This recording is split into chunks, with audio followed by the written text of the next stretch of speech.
Mu mujinya mwinshi abahunze imirwano y'umutwe wa M23 biriwe bigaragambya mu mujyi wa Goma.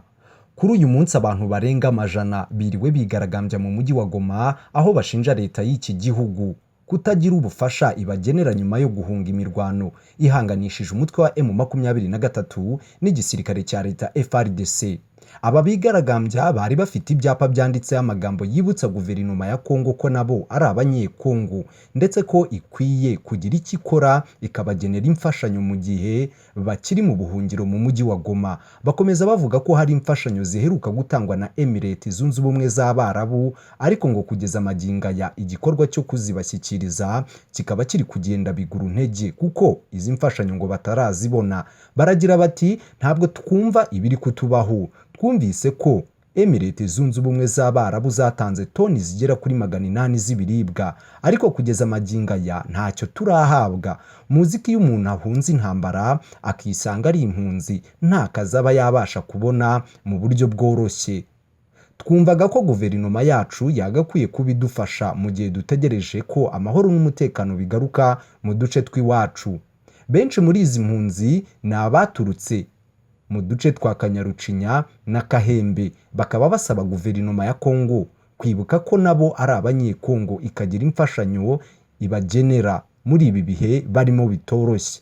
Ku rundi ruhande abasirikari 100 b'u Burundi bari bategerejwe muri Repubulika Iharanira Demokarasi ya Kongo mu butumwa bw'umuryango wa Afurika y'Iburasirazuba bamaze kugerayo. Aba basirikare bageze muri Kongo bagiye mu byiciro bibiri birimo abasirikare 30 batwawe n'indege mu gihe abandi 70 bo banyuze inzira y'ubutaka baciye ku mupaka wa Gisenyi uhuza u Rwanda na Kongo.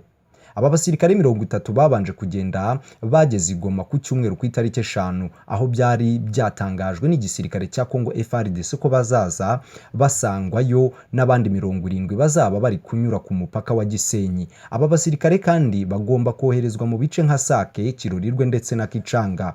Ibi byose byari biherutse gufatwa n'umutwe wa M23 mu gihe biteganyijwe ko ku itariki 7 uyu mutwe wa M23 uzarekura ibi bice ndetse ugahagarika n'imirwano. Gusa nubwo aba basirikare bageze muri Kongo basanze imirwano ikiri mibisi kuko no ku cyumweru ku itariki 5 urugamba rwari rwambikanye hagati ya FARDC n'umutwe wa M23. Abasesenguzi bibaza ikizakurikiraho mu gihe uyu mutwe wa M23 utarekura ibice wafashe nk'uko byateganyijwe, niba izi ngabo za East African Community zizakurikizaho inzira z'amasasu. Kuri ubu icyizere ni cyose ku ngabo z'u Burundi zije gufasha FARDC mu kurwanya umutwe wa M23.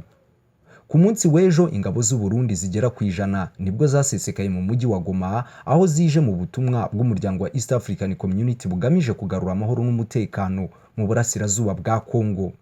Nyuma yaho izi ngabo zigereye muri uyu mujyi wa Goma, benshi mu banyekongo bashyigikiye ubutegetsi bwa Perezida Tshisekedi bemeje ko ingabo z'u Burundi zitazakora nk'iza Kenya ahubwo ko zo zishobora gufasha FARDC mu kurwanya umutwe wa M23.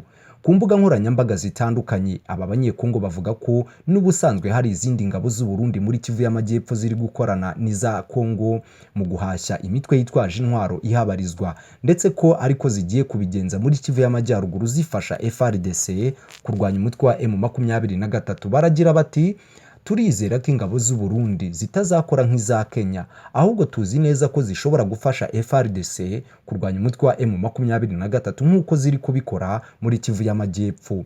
Ubwo izi ngabo z'u Burundi zageraga mu mujyi wa Goma, General Emmanuel Kaputa wungirije umuyobozi mukuru w'ingabo za East African Community yatangaje ko ingabo z'u Burundi zaje muri Kongo mu rwego rwo gushyira mu bikorwa imyanzuro iheruka gufatirwa mu nama ya Afurika yunze ubumwe yabaye ku itariki 17 Gashyantare.